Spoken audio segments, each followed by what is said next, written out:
working both nationally in his home country of Czech Republic, as well as from the European Commission and as head of our office in Brussels. And he has now been for the past 7 years in Latin America and various places. So I think he's ideal to potentially offer us a kind of closing vision.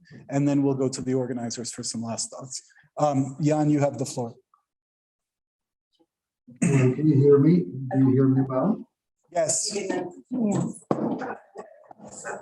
Well, it's an honor and a pleasure to be able to address this event today. And I'm very happy to be with you, at least virtually. I'd like to send my warmest greetings to all of you after so many years of absence from Europe. I'm happy to see around the table many of my friends and acquaintances from the past years, Mariah, Miriam.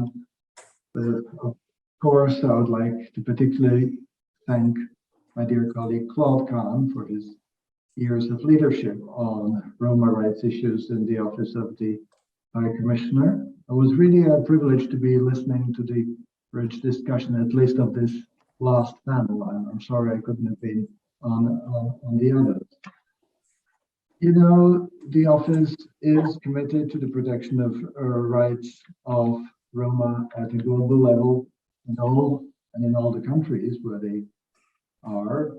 And we know that they're facing astonishing levels of racial discrimination, stigmatization, socioeconomic inequality. And we really have no doubt that Roma rights are one of the key human rights challenges in Europe today, from Eastern and Central Europe to Western Europe, as we have seen over the last decade. But at the same time, as we heard in this panel, and I'm very happy we have this Latin American dimension here, also the plight of the Roma people in the Americas is important, and it remains largely unknown and invisible. While they often do suffer from human rights violations, and the police violence against Roma in some Latin American countries is just an example. Perhaps the Roma in the Americas are not that much a focus of specific hatred and of political scapegoating, as we have seen in some European countries, but they face systematic prejudice that appears normalized, not even challenged, as was mentioned, a widespread lack of identity papers to start with, and an almost complete lack of public policies to address the challenges that they face. We heard a lot about the dimension of memory in this event, and I think we all agree we may have different takes on what is the best way to move ahead, but we all agree that the dimension of memory is crucial, and the event, I think, shows how important it is to overcome the invisibility of the Roma in the mainstream historic narratives, because it is the invisibility of what has been mainly a long history of exclusion and various historic circumstances of violent repression or even genocide. And as we know, the struggle against the invisibility of the Roma in the mainstream historic narratives of the nation states and continents has been a difficult one. It's far from over. In Latin America, we have hardly anything in mainstream history narratives, for instance, history textbooks that even mentions the Roma at all. But even in Europe, where we have seen advances in the recognition of the atrocities perpetrated against the Roma in recent and not so recent history, still we all agree that we came there much later than for the other groups of victims, and that it has faced obstacles in comprehension and denial. And of course, this is particularly relevant to the Roma Holocaust. And as we heard, not just as a cold statistical fact, but with an effort to make known the testimonies of the victims, presenting them as unique human beings, making it part of of the human common denominator of the suffering that characterized the Holocaust in a way that I think the Jewish experience has become part of a shared narrative. But beyond that, of course, even in Europe, where the recognition of the atrocities of the Holocaust is happening, I think we need to also look at the memory in relation to centuries of earlier oppression, of slavery, of the extremes of dehumanization of the Romani people over the centuries before. And although that is always going to generate polemics, we also need to make the links to the more recent human rights violations, such as the massive forced evictions we have seen in a number of countries over the last decade, violent attacks by far-right extremists, neo-Nazis today, often with the tacit support of large sectors of the general population, as we heard in some of the testimonies. We also heard that it's important to address all the dimensions of transitional justice, not just the dimension of truth, the pillar of truth, but also, where possible, judicialization, reparations, official apologies on parts of the state. And we also heard about the relative advantages and possible weaknesses of truth commissions. And indeed, we need to be aware that transitional justice in itself is not the solution to all the problems. In various of these dimensions, I think that taking inspiration from the experiences of other groups of victims, or the experiences of states that have addressed other past mass violations of human rights, such as the indigenous people, for instance, through a variety of transitional justice mechanisms, might be useful. But when speaking of memorialization, or even of a broader transitional justice agenda, I think that it was very clear from the statements we heard around the table how important it is to recognize that the terrible history is not just something that happened in the past, that today's situation of the Roma people has deep historic roots, and the apparent normalization of racial discrimination against them and the deep structural inequality that affects them has historic roots as well. So we need, therefore, to continue building on both lines of work, historic memory, but also addressing the very contemporary human rights violations while being aware that they are interconnected. And obviously, the Roma people themselves have to be the protagonists of these efforts. And of course, not just the survivors, but also the young Roma activists. At the same time, there is also a role for the broader civil society, for the human rights community in general. We need solidarity to the Roma on part of other groups of rights holders. And of course, the international human rights system needs to provide them with consistent support, which I would like to reaffirm here on part of the Office of the High Commissioner for Human Rights. So thank you for your attention, and wish you all the best in the graphics. Thank you very much, Jan. Inspirational as always. There are already people starting to depart, so we're a little bit over time, but let's do our conclusion well. I'm not sure we have Timea Junghaus online, do we?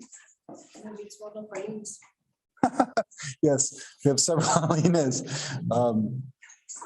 Is Timea with us from ERIAC? Okay, if not, then I turn to Lina Vosiliute, who is our partner from SEPS, and I walk the microphone over.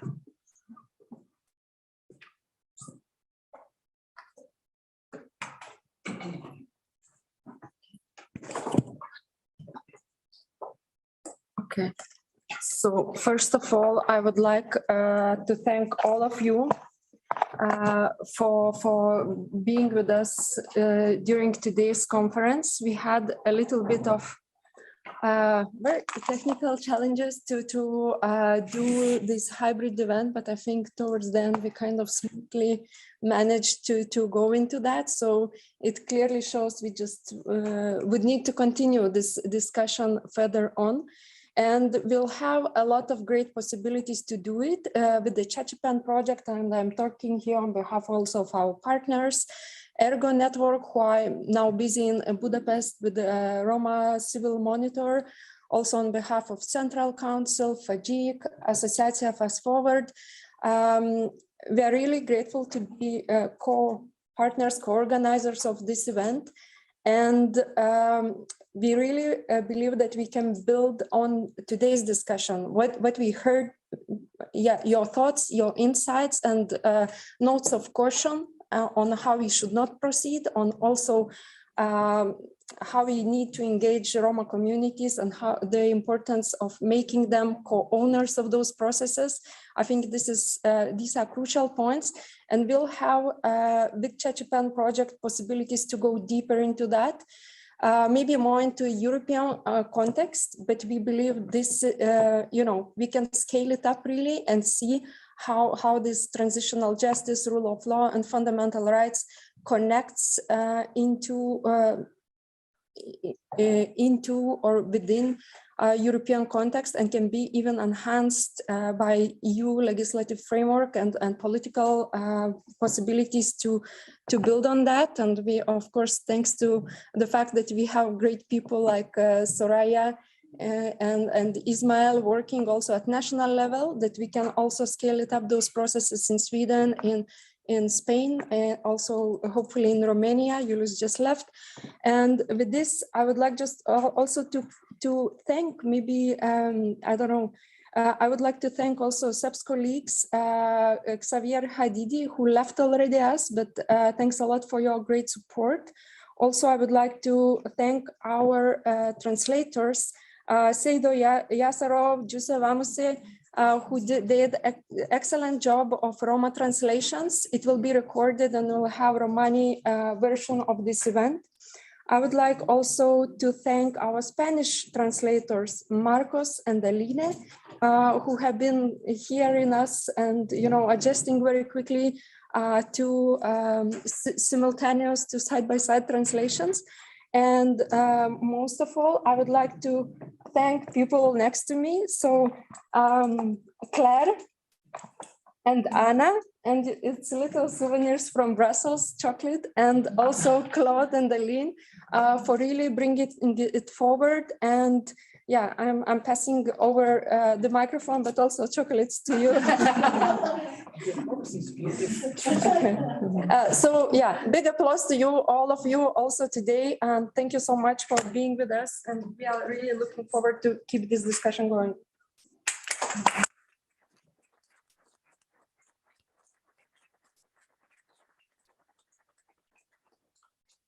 That was a magnificent final word, not only because it was beautifully said, but also because it spared me a lot of work.